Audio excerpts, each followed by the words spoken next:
A outra coisa que eu acho que é interessante saber, e que fica fácil quando a gente faz a comparação entre literatura profética e literatura apocalíptica, é que não tem um apocalipse.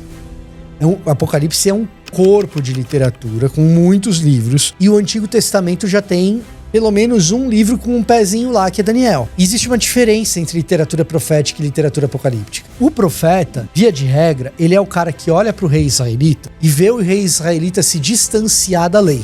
E ele fala, opa, vou lá puxar a orelha do cara, quem sabe ele volta para os caminhos do Senhor e o povo de Israel volta para o seu propósito, para sua missão. E a literatura profética, ela é feita desse jeito. O que acontece quando o rei não é mais um israelita? Não adianta você ir puxar a orelha do cara e falar, volta para a lei. Você vai fazer isso com Nabucodonosor? Você vai fazer isso com Dario, o persa? Você vai fazer isso com Alexandre, da Macedônia? Não tem como você ir para esses caras e falar, volta para a lei. A lei, para começar, nem é do povo deles. Então, o ofício profético começa a se dar num outro tipo de literatura. E essa literatura é o que acontece quando Deus intervém diretamente no reinado desses homens poderosos. Começa agora o BTcast. Teologia é nosso esporte. Muito bem. Começa mais um BTcast de número. Aparece na tela o número. Eu sou o Rodrigo Bibo e o mundo ainda não acabou e vai demorar um pouco ainda, na minha opinião. Tô aqui com o Luiz. Aí eu faço a minha abertura? Faz a tua abertura. Então tá bom. Eu sou o Luiz Henrique. Não, é Mickey Teológico. Eu quero Mickey Teológico. Musca, Mickey! Olha só, eu estou aqui com o Luiz agora gravando o BTcast com mesa. Galera, mas não se acostumem tanto, vamos gravar alguns episódios, depois vai ser um pouco diferente de novo, mas vai agora BTcast com imagem aqui no YouTube. Você que assiste ou ouve no Spotify, tem imagem no Spotify também? Tem imagem no Spotify. Acho que ninguém tem área vê. de comentários também que o pessoal não usa. Nunca fomos ler os comentários do Spotify, mas se você quiser comentar... Não, eu leio.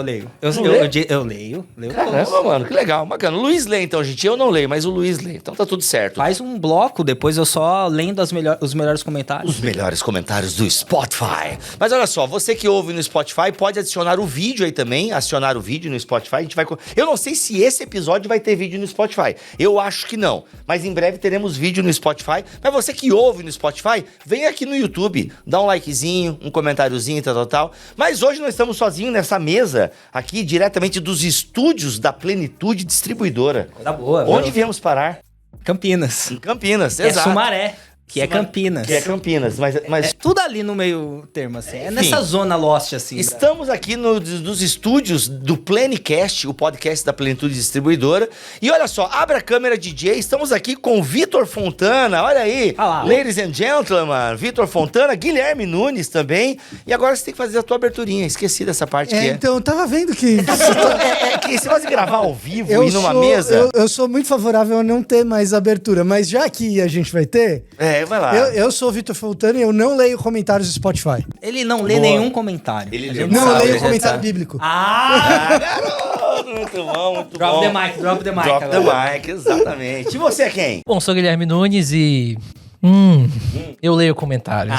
Então tá bom. Mas sabe que faz mal, né? Faz mal. Faz. Mas eu seleciono, assim, visualmente. O que for terrível, eu já tiro. Assim. É que o teu lance, né? A tua atuação ministerial online é muito no Instagram, né, Nunes? Assim, isso. Por exemplo, o Vitor focou muito no YouTube, tem, né, um dos melhores canais do YouTube hoje, a gente até falou isso. Isso é um baita do exagero. Não, mas deixa, o exagero é meu. Tá bom. O exagero é meu, deixa eu exagerar. Mas eu tenho que ter a falsa modéstia aqui pro pessoal então achar que eu sou mais ou menos humilde. Que todo mundo sabe que eu não sou, mas... Já cheirou corte agora, né? Agora corte, Victor Humilde. Exato. Selo Victor Humildão. Exato. Ó, o Vitor investiu mais no YouTube. O Nunes ainda tem um canal no YouTube também, mas investe mais no Instagram. E ali tu lê as DMs e tal. Só de 15 em 15 dias. De 15 em 15 dias. Eu disse que lia, né? Só você não segue o Guilherme? Tem que É bom você seguir pra você pegar as respostas. Tudo nota de rodapé de livro de pesquisa. Exato, nota de rodapé. E muitas meninas, assim, te mandando DM? Valorosas e tal. Acho que é interessante, né, mano? Assim, tipo... Bom, meus amigos, o papo hoje é apocalíptico. Eu quero começar o seguinte, vamos com um aquecimento aqui. Tá. Top 3 artigos culturais, peças culturais. Artefatos culturais. Artefatos culturais. Huckmacher. Vamos lá. Mas top 3 filmes, peças de teatro, músicas, vídeo no YouTube, enfim, não sei o que, livro. Catástrofes naturais, fim do mundo. Apocalipse. Top 3. Apocalípticos. Aliás, isso aqui, esse top 3 é pra fomentar, inclusive, a leitura errada que a gente faz de Apocalipse. Pode ser, pode ser. Exato. Vamos lá, quer começar, Vitor? Você tem um... Eu tenho 3, eu acho. Eu acho, Vamos lá. acho que eu tenho Pode 3. falar um, vai depois lá, a vai gente lá. faz o outro dele. Aí Então, pronto. então eu vou começar por um clássico. Um clássico. Que eu acredito que tenha sido a novela de menor duração da história da Rede Globo, O Fim do Mundo, de Paulo Betti. Mano 35 do céu. capítulos apenas. Eu sei que isso existiu, foi um fenômeno na Aham. época, mas eu não assisti. Eu- Não, fenômeno não. Gerou críticas, tiveram críticas contundentes da igreja. Eu me lembro. Teve. Toda a novela da Globo gera. Isso é gerou verdade, de isso é crítica, verdade. Mas porque lá em casa nós temos a cultura... criticar a Globo. Exatamente. Entendi, Não, é. novelística. Pô. Novelística, claro. Rei do Gado, A Viagem, já A passou por viagem é bom, a todas. viagem é bom, hein? A escuridão o céu tem que do ser teu naquele... olhar. É muito bom.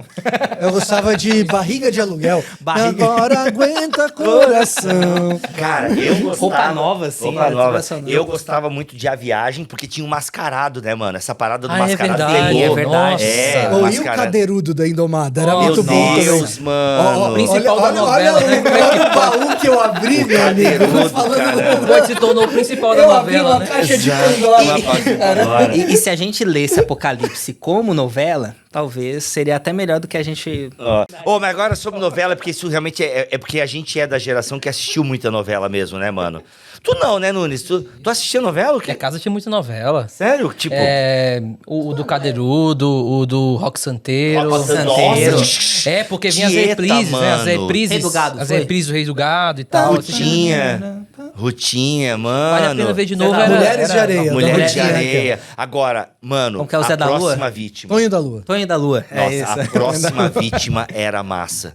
Mano, eu lembro do fenômeno da próxima vítima, que os Sou atores... vítima da sua janela indiscreta. Deus do céu, É, galera. ó, Rita, mas é que é o seguinte, Rita Lee? O pessoal... Não sei. Não sei. O pessoal não sabia quem era o assassino, cara. O elenco foi saber no dia da gravação e parece que a gravação foi muito perto da exibição, assim. Foi um fenômeno novelístico e tal. Foi muito legal. Mas, ó, O Fim do Mundo, essa eu não assisti. Foi muito curtinha, 35 capítulos. Olha só. Eu acho, não tenho certeza, que é a novela de menor duração da história da Rede Globo. Caramba. Paulo Betti, ela se passava na cidade de Tabacópolis. Tabacópolis. A galera fumava muito, né? É, eu acho que sim. O tabaco faz mal, galera. Fica aí a recomendação, fumar faz mal. Nunes, a sua peça cultural. Vamos lá. Ah, A oitava sintonia? não, Sinfonia vou de- citar um anime. Vou Um citar anime? um mangá. Ah, Olha boa, aí. boa, já Boa, gostei. boa. Já. Acho que é Attack on Titan. Attack on Titan. Já me falaram dessa. O Erlan Tostes, grande Erlan Tostes, falou pra eu assistir Attack on Titan, que seria uma boa entrada no anime. Gigante pelado, né? Mais ou É, menos. nossa, tu gostou, mano? É isso que tu gostou? Mas é isso, cara. Não, mas é porque o gigante com músculo exposto. Exatamente. É pelado, mas é Despido. sem pele, então aparece o músculo pra fora. Caramba, mano. Attack on Titans. É, porque eu acho que é um tipo de apocalipse que faz com que a gente se pergunte assim: o que é apocalipse? É o que o fim sendo algo bom ou aquilo que sobrou da injustiça? Olha, mano. É porque o que é Muito bom. apocalipse? É o que sobrou da injustiça? Esses desenhos japonês faz você pensar, mesmo quando não é japonês, é coreano ou chinês. Isso é muito Entendi. bom. E ele também tem a ideia de que gigantes invadem uma cidade, eles atropelam e comem as pessoas. Aham. Só que o anime vai desenrolando, e o mangá também vai desenrolando, sobre a natureza desses gigantes. Quem são esses gigantes que comeram aquelas pessoas? Será que eles são gigantes mesmo? E no fim, a gente fica assim se perguntando quem é o vilão da história e quem é o herói. Onde foi parar o Messias? Caraca. Caramba. Por que onde foi parar o Messias? Porque... Só E ele que- acabou de dar um baita spoiler pra quem não assistiu lá. Não, mas já faz 10 anos, eu acho, né, gente?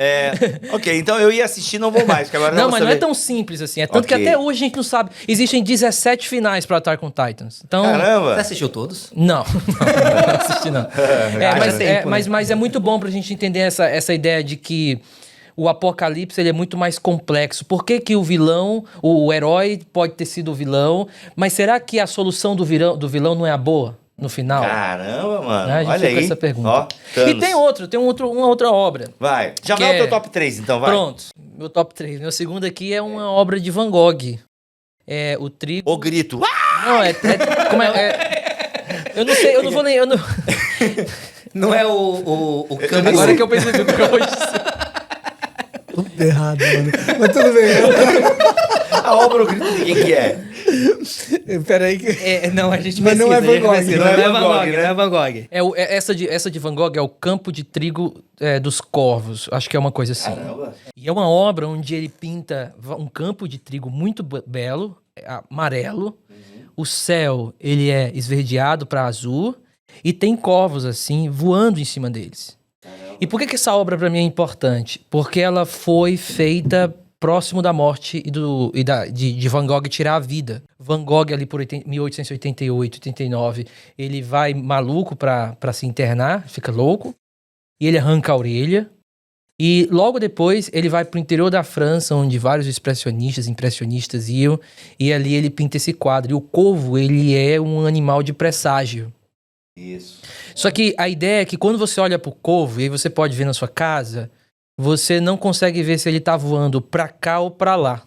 Eita, nós. Você fica olhando pra onde Van Gogh tá voando, pra quem tá pintando ou pra quem ou indo embora. E aí você fica, será que ele tava prevendo de que alguns meses depois ele ia tirar a vida dele porque o corvo tava vindo pra ele, só que ninguém sabia, né? Então acho que Van Gogh, ele consegue perceber beleza, mas no meio da beleza, o trigo amarelo e belo, ele vê o terrível se aproximando ou não. Se afastando. Mas ele tá ali. Caramba, que da hora. Quem fez o grito, vocês viram, hein? Edvard Munch. Munch. Ó, não foi Mas Van Gogh. assim, mas assim, ó, mas a piada foi boa. A confusão, ela é justificada, vai, Porque porque é pelo menos um traço é proto-expressionismo, É então lembra um mesmo pouco. E o Van Gogh Não, também mas tem o próximo. quadro dele, que é uma autoexpressão dele, um autorretrato dele com a orelha cortada aqui. É a cara dele, ele não tá gritando. Mas é um é o viu? rosto, né? A piada foi boa, mas foi ruim. Vamos lá. E o seu segundo, top 3? Meu segundo vai pro clássico Apocalípticos Integrados do Humberto Eco. Caramba, que isso? Perfeito.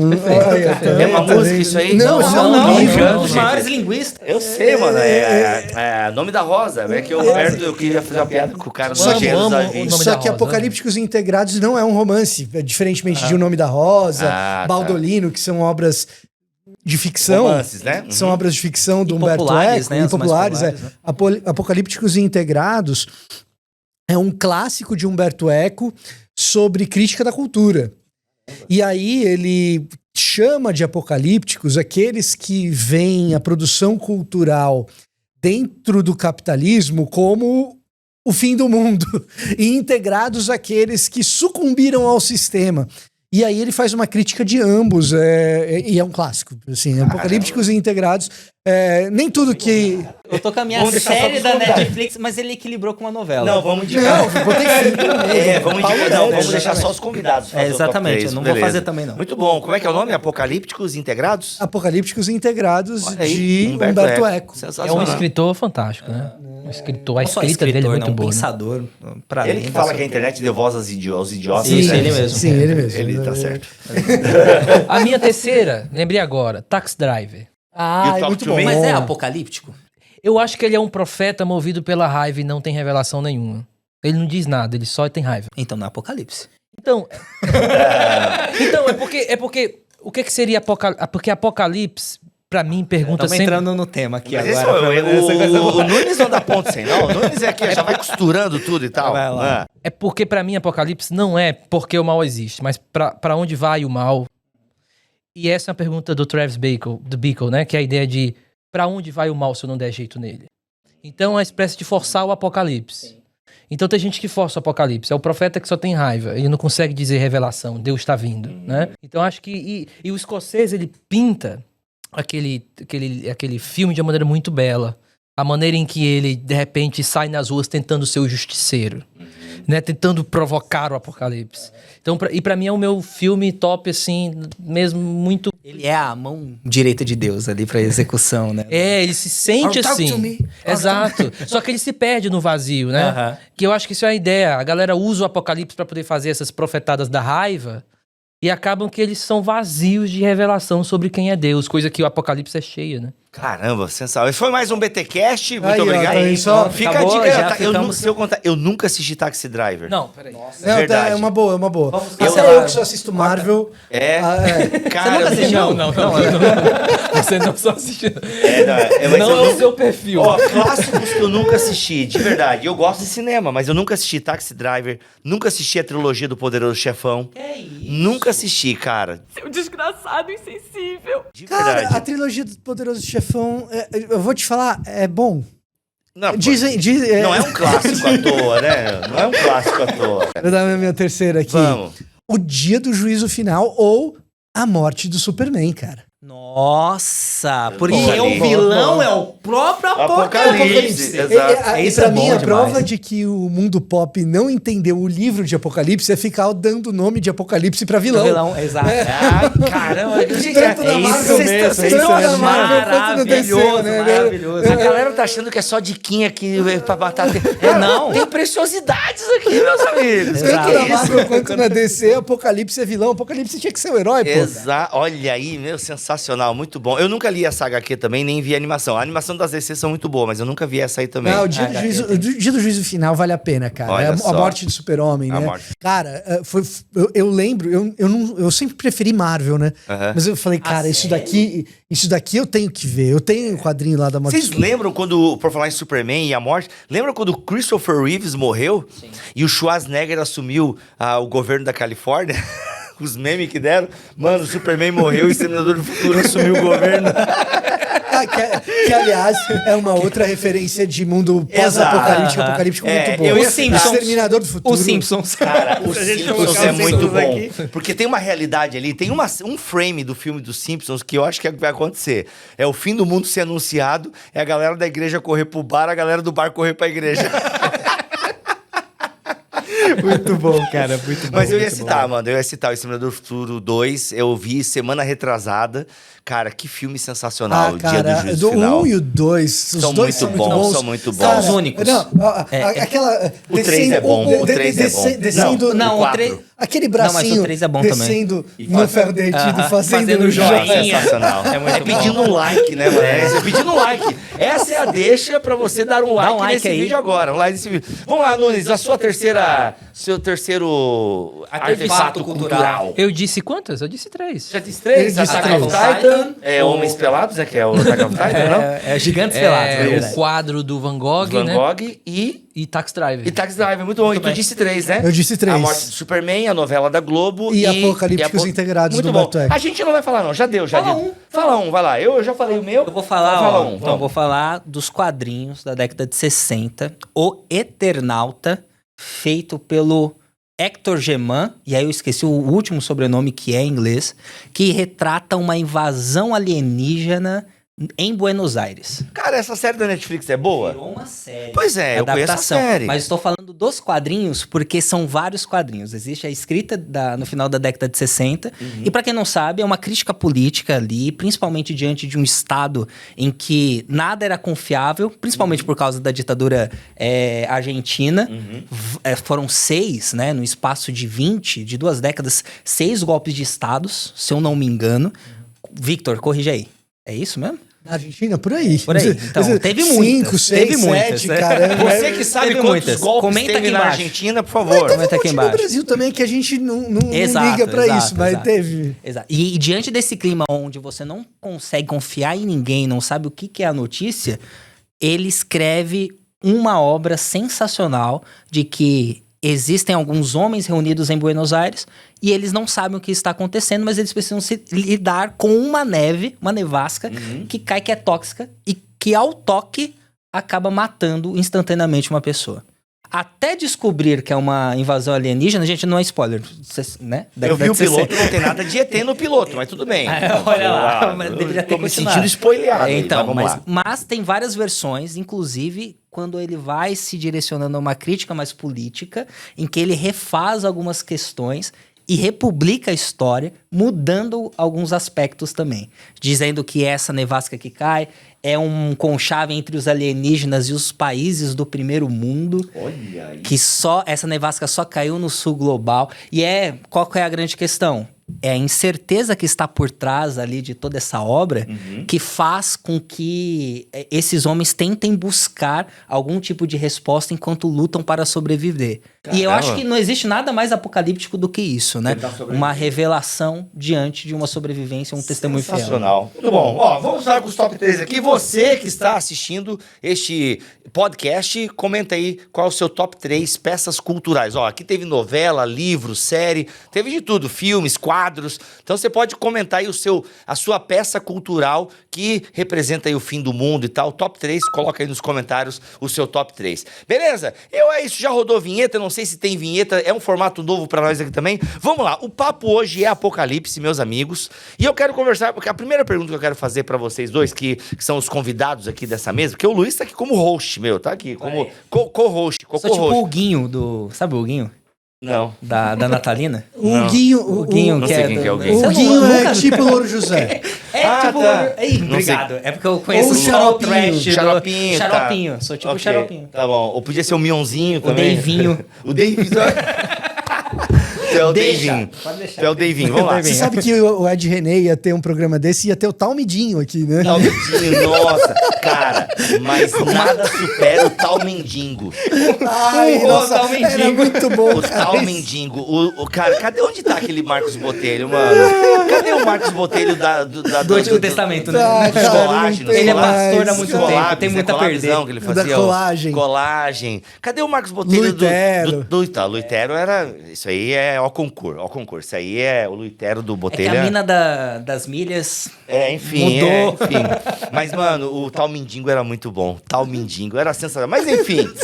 Se a gente deixar que a gente fica falando, né, coisas sem parar. Mas, ó, o Apocalipse é um livro da Bíblia e geralmente é isso, né? Até o top 3 que a gente fez aqui é isso, né? A gente associa Apocalipse ao fim do mundo, à desgraça, ao fim. E, de fato, a leitura que a gente faz parece mesmo ser isso. Tipo, é cavaleiro da morte, é taça, é selo, é tragédia, morreu 1/3 de não sei quanto sobre... Cara, é tanto selo, é tanta taça, é tanta coisa que não sei como sobra a gente pra poder morrer na próxima coisa que vai ser aberta, que vai ser lido e por aí vai.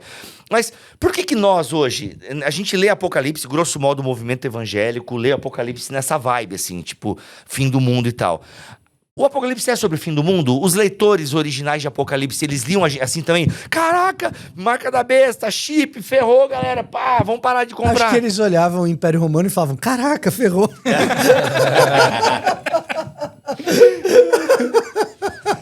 Acho que começa a responder parte da nossa...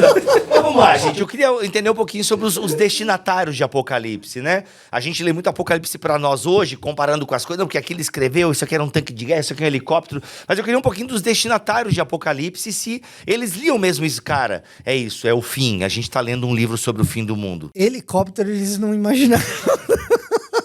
Eles não leriam isso em Apocalipse, né? Não, eu digo que nós, gente, Eu ó, sei, não, aqui eu eles tô viram brincando. como não sei o quê, Como mas que é era um um helicóptero. A galera faz essa leitura hoje. Acho que a primeira coisa que a gente pode deixar muito claro é que os primeiros leitores, eles viviam ali naquela região da Ásia. Então, eles viviam naquilo que a gente chama de Ásia Menor. Um grupo de pessoas que já tinham vivido, e dentro do seu histórico e pré-histórico, era um histórico de vivência de guerras, de domínio, de um império dominando a outro império. A gente tem uma série de impérios se dominando e se entregando, e de repente eles estavam sobre um, mas já não estavam mais. Então você percebe que claramente uma primeira coisa que a gente pode afirmar muito claro, isso não tem tanta discussão em Apocalipse, era um povo que vivia debaixo de um império, e esse império chegou ali por guerra e chegou ali pela base da opressão. Ele não chegou ali porque foi votação. Então, fazendo um tipo de contraste de hoje, não existia isso aqui. Não era olhar para a política como o bonzinho em quem eu voto. É em quem eu aceito adorar. Em quem eu tenho que me submeter. Isso é sério. Né? Isso é bem mais forte, porque dentro da nossa cultura hoje, a gente talvez nunca consiga viver isso realmente. Talvez em países onde a coisa seja mais pesada, de ditaduras, etc., possa respirar um pouquinho o que foi aquela época. Mas mesmo assim, não tem a percepção de que o ditador no poder detém o controle global de tudo aquilo que é conhecido. O Império Romano ele tinha essa... Ele colocava para quem morava no Mediterrâneo, na Ásia Menor, no norte da África, a ideia de que o mundo conhecido é dominado por eles. Propaganda, né? A famosa propaganda. Exato. Então, quando você olha pro déspota, não é que esse déspota é o dono da minha região. Era o dono do mundo. Tá? Isso é uma coisa importante da gente perceber do clima do que é Apocalipse. Quando se fala, o Império Romano, César, a gente está falando de alguém que domina o mundo conhecido. Tudo bem, eles tinham uma noção sobre Extremo Oriente, mas é uma noção, porque a topografia ela representa uma separação considerável dentro do que era tecnologia e possibilidade de transporte na época, dos povos do Extremo Oriente e da Ásia Menor para cá. Então, assim, os persas tinham algum contato com os mongóis? Cara, alguma coisinha tinha, mas atravessar aquelas montanhas todas ali não é moleza, sabe? Então, o que era o mundo conhecido? O mundo conhecido era a região do Levante, era a Península Arábica, era o norte da África e era a Europa. E Roma dominou tudo isso daí. Então, a outra coisa que eu acho que é interessante saber, e que fica fácil quando a gente faz a comparação entre literatura profética e literatura apocalíptica, é que não tem um apocalipse. Apocalipse é um corpo de literatura com muitos livros, e o Antigo Testamento já tem pelo menos um livro com um pezinho lá, que é Daniel. E existe uma diferença entre literatura profética e literatura apocalíptica. O que acontece? O profeta, via de regra, ele é o cara que olha para o rei israelita e vê o rei israelita se distanciar da lei. E ele fala, opa, vou lá puxar a orelha do cara, quem sabe ele volta para os caminhos do Senhor e o povo de Israel volta para o seu propósito, para sua missão. E a literatura profética ela é feita desse jeito. O que acontece quando o rei não é mais um israelita? Não adianta você ir puxar a orelha do cara e falar, volta para a lei. Você vai fazer isso com Nabucodonosor? Você vai fazer isso com Dario, o persa? Você vai fazer isso com Alexandre, da Macedônia? Ou com Ptolomeu? Ou com Seleuco? Não faz sentido. Não tem como você ir para esses caras e falar, volta para a lei. A lei, para começar, nem é do povo deles. Então, o ofício profético começa a se dar num outro tipo de literatura. E essa literatura é o que acontece quando Deus intervém diretamente no reinado desses homens poderosos. Porque não adianta puxar a orelha deles. Então o que sobra é uma intervenção direta de Deus. Porque eles estão amarrados, né? Os profetas, a gente não tem como fazer isso. Então, a gente depende literalmente de uma ação divina, porque a gente não tem para onde recorrer no sentido. Então, a literatura apocalíptica ela é sempre um decreto de quando que o reinado, ou o império, ou a tirania desse homem poderoso acaba. Então, o livro de Daniel ele já traz esses decretos sobre o fim de grandes impérios. Não é só mais restauração, mas é libertação. Também, exatamente. E esse fim desses impérios se dá por meio de uma revelação, por isso Apocalipse, tá? A palavra grega Apocalipse é revelação, a revelação de como Deus intervém nesses grandes impérios. E aí, a literatura apocalíptica, os livros apocalípticos, eles têm essa tônica. Vitor, os livros apocalípticos. Tá, vamos lá. Os livros proféticos, uma crítica mais interna. Os apocalípticos têm uma pegada que já cósmica. Cósmica, acho que é uma palavra boa, né? Agora, eu pensei, por exemplo, num Jonas e num Naum. Porque eles não lidam com o rei de Israel, né? Não, mas é que aí a gente teria que fazer um episódio sobre Jonas, porque Jonas é sobre Israel, não é sobre Nínive. Eita, boa. Uma meta narrativa. Já tá fechado. A gente tem um episódio sobre Jonas, mas a gente precisa, requentar ele. Mas assim, lógico que é sobre Nínive, mas tem uma meta narrativa que é sobre Israel. Exato. Então você tem o chamado, você tem a desobediência, você tem exílio e você tem um retorno rancoroso ou ressentido do exílio. Muito a história bom. de Jonas reproduz a história de Israel. É uma como ótima um todo. novela, né? Muito bom mesmo. Tá aí, Globo. Se você... Vamos lá. Boa, Vitor, boa. Entendi. O que você quer complementar? Fala aí. Esse povo que vive debaixo desse império e dessa vivência de expectativa, para onde o império vai, o que vai fazer, como o mundo vai acabar, como esse império vai acabar, havia uma relação entre figuras humanas e os deuses. Então, o Apocalipse é escrito dentro de um contexto onde Ártemis, onde Apolo influencia diretamente em guerra, segundo eles. Onde o imperador, o prefeito de tal vila, só está ali porque Ere ou outros ligados a Zeus determinaram aquilo. Então era um tipo de poder que era muito mais do que humano, era sobre-humano. Por exemplo, na cidade de Éfeso, a gente sabe que Xenofonte, por exemplo, que viveu muito tempo em Corinto, mas também escreveu coisas sobre Éfeso, as palavras de maldição que algumas pessoas aprenderam com os deuses e elas falavam nas praças e nas ágoras e falavam aquelas palavras e todos ficavam com medo daquelas palavras. Por quê? Porque os deuses iam acabar com o destino daquela pessoa. Paulo escreve em Éfeso, em Éfeso, lá no final, né? Os dados inflamados do maligno, as potestades. Ele fala muito sobre, todo o tempo, sobre seres espirituais, sobre demônios, sobre isso, aquilo. Dentro daquele contexto de uma cidade que estava num domínio muito grande de política, só que também esse domínio tinha a ver com questões espirituais. Em Apocalipse, eu acho que isso é muito legal, porque quando você olha João fazendo os símbolos, as figuras, né? Você vê a Babilônia. A Babilônia não é só uma estrutura de poder. Ela tem ares, ela tem uma espécie de campo quase que divino. Você vai ver a mulher que persegue o dragão, ela tem poderes que dentro de uma cultura judaica e grega é quase que divina. Então, o povo vendo aquilo... você percebe que está muito mais dentro do contexto deles. Não é só o político vazio e humano. É o político divino que influencia, né? Eu queria colocar uma questão, porque muito se fala sobre aquilo que se convencionou se chamar sobre a Pax Romana. A ideia de que o Império ele garantia que todos os povos ali, por meio de uma intervenção militar, ou até mesmo política, social e tudo mais, organizasse e colocasse isso e as culturas abaixo dela para que possam viver de maneira harmoniosa. Vamos colocar especificamente assim. O quão isso também está ligado com uma questão divina. O quão isso... Porque muitas vezes, a gente pula para Apocalipse. E se o pastor... Se o professor, ele não de escola bíblica dominical, não explicar que era um contexto de perseguição, automaticamente a nossa tentativa de ler Apocalipse está na onde? No futuro, no que está acontecendo agora. Porque o que João viu para nós hoje. Agora, diante disso, o que a gente poderia levar em consideração da Pax Romana, desse conceito de divindade...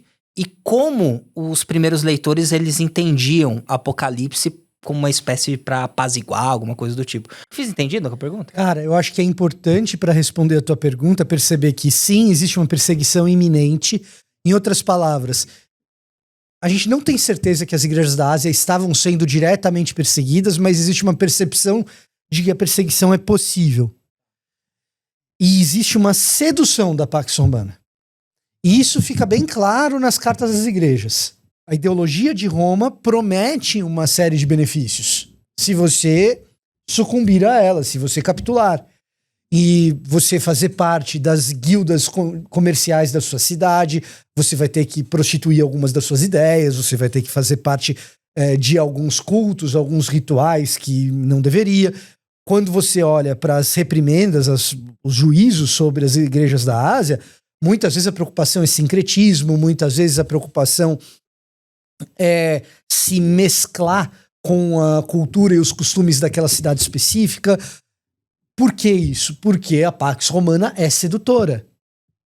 Porque você dizer que César é o verdadeiro senhor não é uma coisa que você declara apenas com a boca. Às vezes você se furta de declarar com a boca, mas com o teu coração tá lá. Ou seja, é uma coisa confortável. A Pax Romana, diante de um mundo de incertezas, eu tenho uma paz. Ou seja, eu tô protegido dos inimigos. Desde que eu pague o tributo aqui, não incomode o status quo, status quo, exatamente.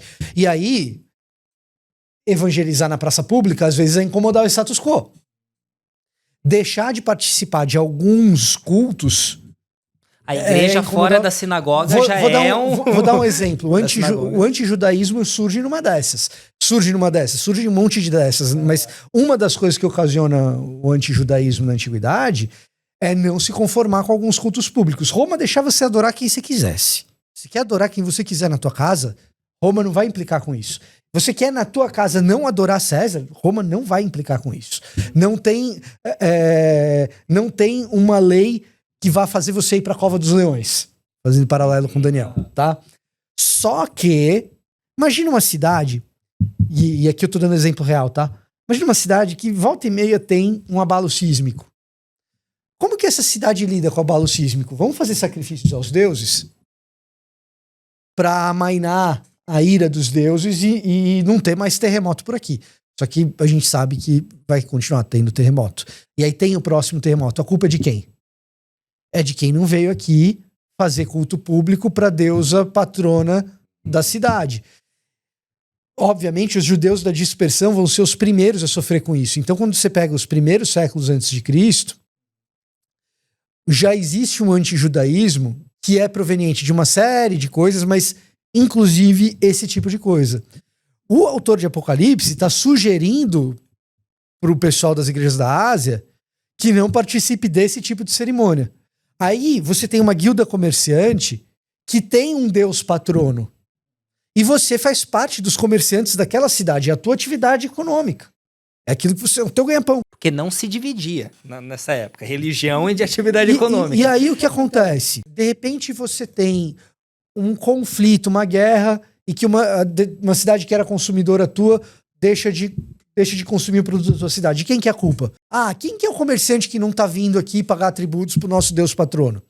É assim que se dá a dinâmica de conflitos sociais e econômicos ligadas à questão da idolatria.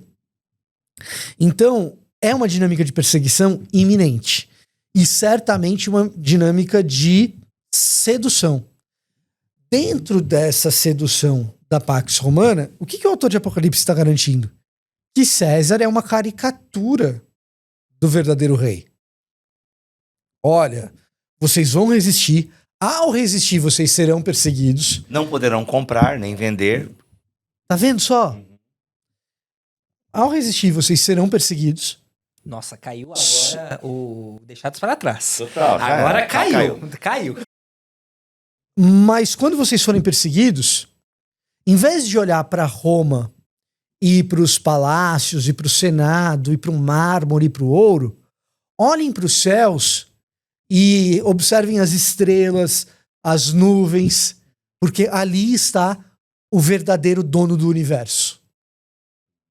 Em oposição àquele que se diz ser dono desse mundo que vocês conhecem. Uma pergunta agora. Acho que eu vou fugir muito do assunto, mas se a pergunta for muito ruim, tu vai para tuas anotações aí, tá bom, Gui? Não, a pergunta que eu ia fazer é a seguinte. É por isso que, de alguma forma, João escreve até um pouco nessa linguagem muito Fazia sentido para os leitores de João, porque, mano, ele usa muita linguagem estapafúrdia, assim, né? Figurada, tipo... Isso era... a literatura apocalíptica é marcada por isso mesmo, essa coisa muito estrombólica e tal. Faz sentido a minha pergunta? Porque, no fundo, é como se a galera, se alguém pegasse esse pergaminho, nesse papiro, sei lá no que ele escreveu, né? A galera... a galera tá tramando contra a gente, assim. Então tinha um pouco dessa... artifício anti-censura. Né? Anti-censura, exato. Tipo, vamos aqui falar de um jeito que os nossos opressores não vão entender o que a gente tá lendo aqui. Nada a ver, mas é. Não tem nada a ver. Não Beleza, teria. Próximo. Porque o pensamento cristão ele era muito público. Ele não era escondido, assim. Os cristãos não tinham medo de tornar o que eles sabem. É tanto que os filósofos da época e todo mundo falam dos cristãos e parece saber muito bem o que nós falamos. Alguns com caricatura, mas muito bem. Mesmo a caricatura é montada em cima de algo que foi feito público.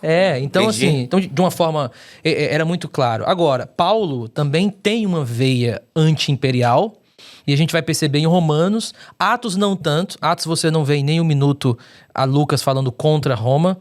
Justamente talvez com medo de Paulo já estar preso e aquilo ia aumentar ali para ele, né, o problema dele. Então você não vê, diferente de Mateus e Marcos, que coloca a culpa nos romanos, mas Atos não vai fazer isso. Então o que significa? Que existe uma tensão com o império. Agora, o cristianismo nunca escondeu o que eles criam.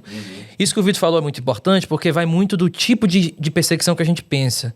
A perseguição cristã, por exemplo, em 1 de Pedro, é uma perseguição que já estava acontecendo no meio do ostracismo. Ou seja, para você entrar naquela rua, naquela praça, fazer parte daquela sociedadezinha ali pequena, você precisa oferecer uma pomba branca com sangue nessa vasilha. Então você só vai fazer parte desse aqui. E fazer parte dessa aqui é dar o direito de você entrar naquele mercado que tem logo depois. Então, por exemplo, em 1 Coríntios, Paulo faz aquela coisa sobre o mercado e o templo. O mercado era no centro da cidade, o templo da Deus era de lado do mercado e o templo maior era aqui. O que significa? A ideia é você tem o mercado e você tem o templo. E você tem mercado e templo. Para chegar, às vezes, no outro mercado, você tem que passar pelo templo, por esse corredor. Por quê? Porque senão tal Deus e tal Deus não vai gostar do que você vai pegar as coisas dele para comer. E Paulo precisa lidar com isso. Pedro precisa lidar com isso. A escolha com relação a fazer certas coisas em sociedade, cada vez mais é ficando diminuta. E eles precisavam tomar essa atitude. Paulo trata disso em 1 Coríntios, como eu falei, e Paulo deixa claro, não vão no templo. Isso é uma coisa mais clara que Paulo deixa naquele livro difícil de 1 Coríntios. A única coisa que a gente vê assim, fuja da imoralidade e não vá no templo. Por que ele diz não vá no templo, mas coma tudo o que tiver no mercado sem perguntar? Ora, porque o templo era um ambiente de prostituição junto com culto a deuses, e você percebe, não vá lá. Só que tem a questão, será que tudo que está no mercado é o que eles precisam? Algumas coisas eram colocadas somente no templo. O Fih deixa isso muito claro, assim. Algumas coisas só estariam ali. Então, ou seja, é um tipo de perseguição em termos de ostracismo. Você não sei se a gente consegue perceber isso hoje, mas... É um problema tipicamente gentílico, né? Você quer água? Pois agora você tem que ir ali. Só que às vezes algumas leis e algumas provocações começaram a surgir contra os cristãos. Isso. E aí era muito claro, do tipo, você não vai entrar ali, bota essa lei aí que o cristão não entra ali. Eu tenho uma coisa, só para iniciar esse ponto, eu estava uma vez pregando em Cochabamba e eu passei 30 dias por ali, 30 e poucos dias na Bolívia. É Cochabamba, Bolívia? É, uma cidade na Bolívia, perto de La Paz. E foi Santa Cruz de la Sierra, uma cidade mais em cima, que eu ouvi um rapaz chegando pra mim dizendo assim, isso na época, isso há uns 10 anos atrás, eu não sei se hoje tá assim, hoje tem ainda, isso que eu vou falar, mas talvez seja muito mais flexível. Ele disse o seguinte, pastor, eu trabalho numa mina de carvão, e de mineradora mesmo também. E para eu entrar lá, agora eles estão pedindo um sacrifício, que eu mate ali pros deuses e tal.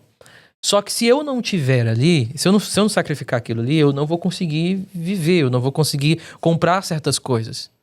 E tem outra coisa, ele fala, se em alguma outra mina dessa cidade me aceitarem e souberem que eu vim pra cá porque eu rejeitei aquilo, eles vão me deixar tudo mais difícil pra mim aqui hoje. Existe uma realidade hoje no mundo de um tipo de perseguição de que não é vou te prender, como o Vitor falou, né? Não é que eu vou te...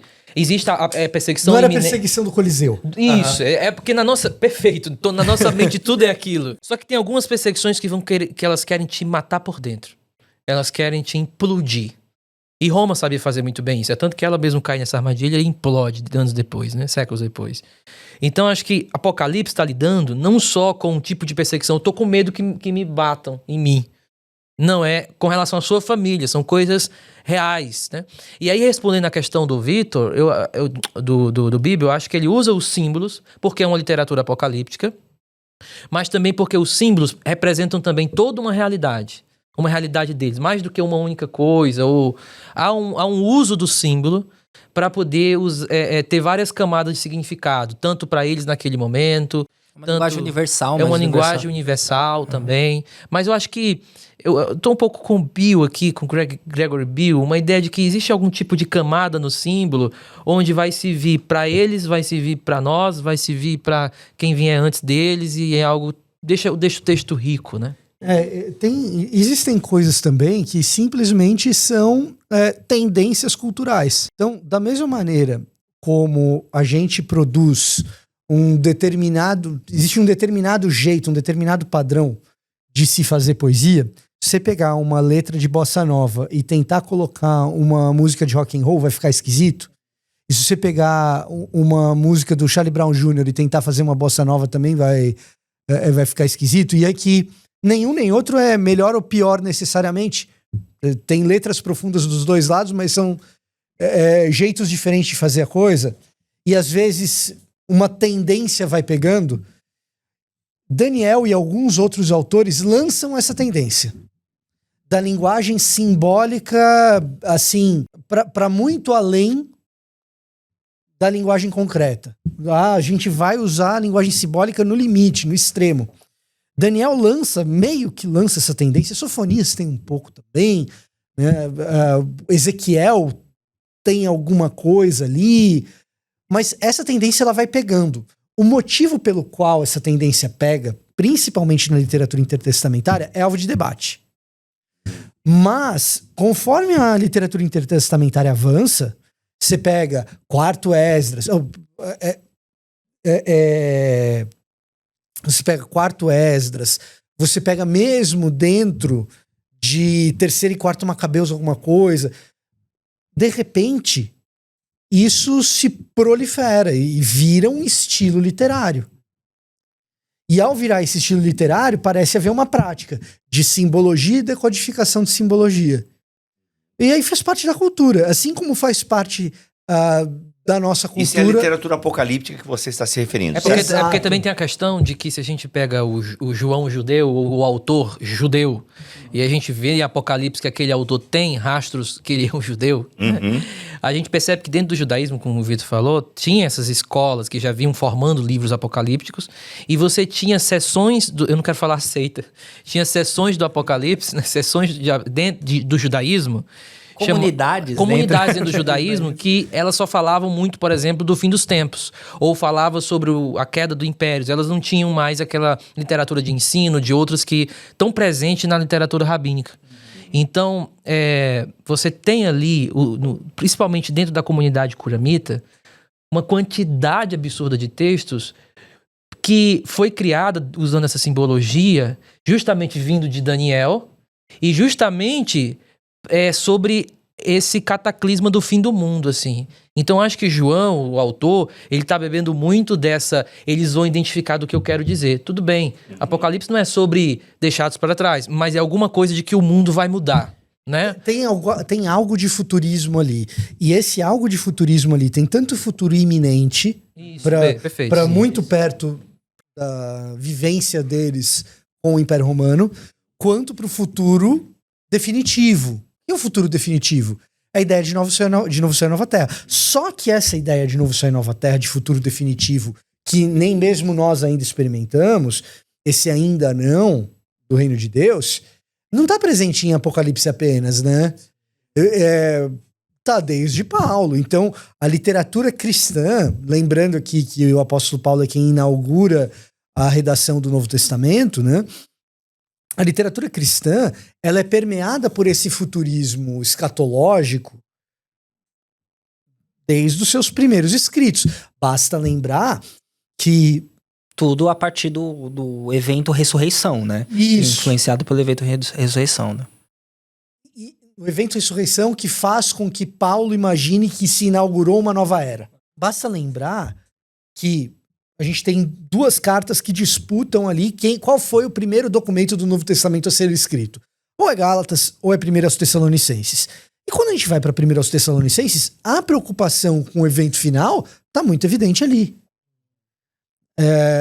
Então, toda a literatura do Novo Testamento é recheada desses elementos de futuro definitivo.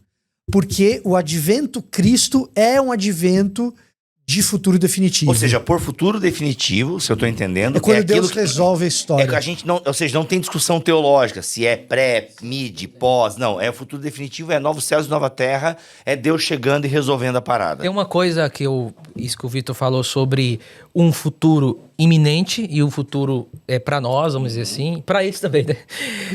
É que Apocalipse também tem muito do tempo. Eu tenho um vídeo no YouTube que é duas lições que eu aprendi sobre Apocalipse. Pro nosso tempo hoje, quando a gente vê o mal existindo no mundo, a gente sempre pergunta por quê. Né? Por que o mal existe? Por que o mal tá aqui? E eu acho que isso é uma pergunta muito ocidentalizada. O porquê da natureza das coisas. Dentro do judaísmo, a gente tem... E o Richard Dawkins, para quem quer estudar sobre isso, Richard Dawkins, ele analisa dentro do judaísmo uma outra tensão. O mal existe. Essa é a tensão. Nós temos uma tensão hoje, né? Que é, o mal existe, Deus é bom, e aí? Como é que Deus é soberano, né? Esse é o nosso probleminha clássico. Esse como, né? O nosso problema do mal é perguntando por que o mal existe. Dentro do judaísmo, a pergunta não é por quê, é até quando. E nas palestras o Pablo Marçal é como? É como? Diz como, me diz como. E a pergunta ser por quê... A pergunta ser por quê muda muita coisa. Porque eles também estavam vivendo, o mal existe, a injustiça tá imperando, e a pergunta não é por que Deus permite isso. Caramba, não tem a pergunta mesmo. A pergunta é até quando ele vai permitir isso. E a ideia é que a solução para o problema do mal dentro do judaísmo não é querer saber o porquê, mas é querer saber o quando. Isso nos basta. E aí Apocalipse diz assim, porque haverá um dia. Ou seja, isso vai... É por isso que eu acho que em Apocalipse... Por que Apocalipse descreve tão bem Deus fazendo juízos? É muito detalhe. Na minha concepção de ideia, é que ele está querendo deixar muito claro que nada de injustiça que foi feito vai passar. Vai passar. Vai ficar sem uma resposta. Nada vai ficar sem uma resposta. Então, Apocalipse pra mim é a resposta do problema do mal, assim. Não na nossa concepção, mas na concepção judaica de até quando? Em breve. Ele vai. Então, qual é a resposta? É ele vai. Abacuque faz essa pergunta. O Salmo 13 faz essa pergunta. Porque essa era a ideia deles. Abacuque é a teodiceia do Antigo Testamento por excelência, né? E já começa com o porquê, né? A gente fala muito de Jó. É verdade. Mas Abacuque é a teodiceia do Antigo Testamento. Jó talvez seja mais sobre sabedoria do que sobre o problema do mal, né? Exato. Para nós vira uma questão do problema do mal e para os amigos de Jó também. E a gente identifica mais os amigos de Jó. Bildade quer saber onde está a maldade. Um alô pro professor Saião que me influenciou nessa rima. Melhoras, professor, no momento que tem um livro maravilhoso sobre Abacuque. O Saião tá se recuperando aí. Ele tem um livro maravilhoso. Sobre Abacuque, sobre a teodiceia, sobre Abacuque e o problema do mal. O Saião tem, O Saião tem. Verdade. O problema do mal no Antigo Testamento. Exato, acho que é isso aí, eu lembro. É de outra editora, mas é muito bom. Vai. É porque, sim, a gente falou muito sobre essa questão do contexto, mas por que a gente ainda insiste em ler Apocalipse para os nossos dias? Porque isso é uma tônica para nós. Eu acho que tem um quê de sensacionalismo e que é sedutor também, essa coisa assim de eu sei o que vai acontecer. Isso é tentador mesmo, cara. Sabe? A planilha, eu sei, você não sabe. O plano divino através dos séculos. Tem cara que gostava disso aí, mentira. E aí tem uma outra coisa que a sensação de ver tudo se encaixando, ela é boa. Então quando alguém explica pra gente essas escatologias em que tudo se encaixa perfeitamente, tipo assim, nossa, cara, isso é que responde um anseio, né? Por exemplo, a gente tá diante de uma catástrofe natural. Mano, aí a gente vem com o porquê, que a gente gosta do porquê, né? Por que, Deus? Não, porque em Apocalipse já tava dizendo que o mar iria engolir não sei o quê. Apocalipse é pra conspiração nesse caso, né? Agora, tem uma coisa que é o seguinte, cara. Todo o texto bíblico clama dizendo, eu sou para os seus dias. Tá? Só que pra gente chegar nisso, a gente tem que entender o que ele quis dizer nos dias dele. Mas todo o texto bíblico clama. E aí é da natureza de um ser humano espiritual, de um homem não carnal, de um homem espiritual que, como diria Marcelinho Carioca, o homem carnal vive do que vê, o homem espiritual crê no que não vê. Meu Deus. O Marcelinho falou isso mesmo? Eu não sei, outra cara. obra apocalíptica. Marcelinho Carioca, pra mim, era jogador de futebol. Ele mesmo. Mas ele tinha, junto com o Amaralzinho, do Olho Caído, uma banda de pagode chamada Divina Inspiração. Caramba! Não, Cujo impressionante grande tanto que ele tinha isso. Porque como ele sabe. Mas tu não sabe que o Vitor é o cara com o maior número de conhecimento randômico que existe na internet? Não, eu sei. A cabeça dele é uma sequência de alt-tab, assim. Exato. Talvez empate com o Easy Nobre. Mas isso joga. É verdade. É o nosso Easy Nobre. É o nosso Easy Nobre, claro. Só que mais inteligente, obviamente. Mas enfim, qual era o assunto? Marcelinho Carioca com gol ali.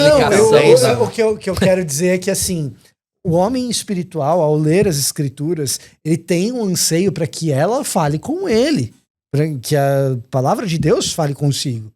Então, é natural que a gente queira, tá no cânon, é inspirado por Deus, falou no primeiro século, fala hoje também. Exato. Né? Então, eu acho que isso tem que ser levado em consideração. Sim. Agora, primeiro a gente tem que entender o que o texto quer dizer, e aí a gente pensa em como isso vem pra gente. E Aliás, aí? é isso. Aí eu ia puxar. Como é que o Scott McKnight e o Cody Matchett... Cody Matchett? Como é que é? Cody Matchett. Cody Matchett. É isso. Olha aí. Cody Matchett. Cody Matchett. Como é que esses dois autores, Scott McKnight, um cara que gosto do que ele escreve, né? Aliás, eu li só o que dele? Eu li só o Tove e comecei a ler um do evangelho dele lá também. Mas aí, ó, nós temos aqui, ó, Apocalipse para Dissidentes, do Scott McKnight e do Matt Chat. Como é que eles nos ajudam, então, né? Apocalipse para discípulos dissidentes, ou em inglês é Apocalipse para o resto de nós, acho que é o nome em inglês, né? Bom, mas eu acho que o nome em português foi muito feliz. Muito feliz, é né? melhor. Isso, muito legal. Apocalipse para discípulos dissidentes, ou seja, nós, né? Ou seja, como é que esse livro aqui nos ajuda a ler Apocalipse, vocês que já leram a obra e tal? Fala um pouquinho para nós aí, Vitor. Inclusive, você fez resenha no seu canal, já tá pronta a resenha? Ou ainda não? Tá. Já tem resenha eu já também? eu falei desse livro em vários vídeos já no meu canal. Vários vídeos. Antes de chegar em português, você já estava falando. E com ele já em português também. Legal. Assim, eu acho que ele completa muito bem como se fosse uma trinca, como se fosse uma trilogia. O Teologia de Apocalipse do Balkan e... Como ler Apocalipse com responsabilidade. Ler Apocalipse com responsabilidade do Gorman. Eu acho que ele completa muito bem. Por quê? Porque ele é um livro de discipulado. Ele faz exatamente isso. Ele como que esse livro tão complexo serve pra gente hoje. E aí... Ou seja, é para nos discipular. Exatamente. É para sair da conspiração e ir para o discipulado. Para aplicação prática da e vida aí, diária. Muito dessa coisa do dissidente é o quê? É o cara que tá olhando para seduções da cultura e está dizendo não. Caramba. E ele topa a perseguição. E ele topa esse tipo de perseguição que o Gui trouxe pra gente. Muitas das coisas que a gente diz não vai nos levar pra Coliseu, mas vai fazer com que a gente deixe de experimentar tudo que a sociedade ocidental tem pra nos proporcionar. Pax Prejuízo, Romana. segundo a linguagem econômica. Exatamente. É dizer não a nossa Pax Romana. Então, assim... Ou não. O lance da simbologia é tão rico, que é o que o Gregory Bill traz, que assim, beleza, a gente tá chamando Roma de Babilônia e não de Roma. Se eu tô chamando Roma de Babilônia, quem mais eu posso chamar de Babilônia? O Scott McKnight vai tratar. Caramba, sensacional, sensacional. Gente, é isso então, Apocalipse para Dissidentes, lançamento aí da Thomas Nelson Brasil. Você tem um link para adquirir essa obra aqui e fazer uma leitura de Apocalipse mais decente, mais assim para aplicações assertiva, aplicações para a vida prática. É livro para pequeno grupo. Sério? Olha, livro essa pra informação não me pequeno. escapou. Isso é verdade. Livro para pequeno grupo, vocês recomendam? Recomendo. Capitular. Eu acho que uma coisa que ele traz muito boa nesse livro é que ele traz o evangelho pro centro da mensagem desse livro. E como foi perguntado, né, como aplicar esse livro para hoje? A resposta que ele dá é talvez em todas as páginas, que é qual? É quando eu foco naquilo que era comum entre eu e eles lá. E o que era comum? Jesus. Jesus que é apresentado como um leão, mas ele é um cordeiro. O evangelho que vence leão, não pela força, pela morte. Então ele traz o evangelho de volta pro centro das discussões de Apocalipse, que às vezes se perde em numerologia e tal. É o trovão reverso do Eugene Peterson. Né? Perfeito. Eugene Peterson, beleza. Gente, muito bem, então é isso, foi mais um BTcast, o primeiro de mesa. Obrigado, meus amigos, por toparem esse desafio, BTcast presencial, numa mesa, tomando uma água. Obrigado a essa marca de água que nos patrocinou, por isso que a gente tirou o rótulo, mentira.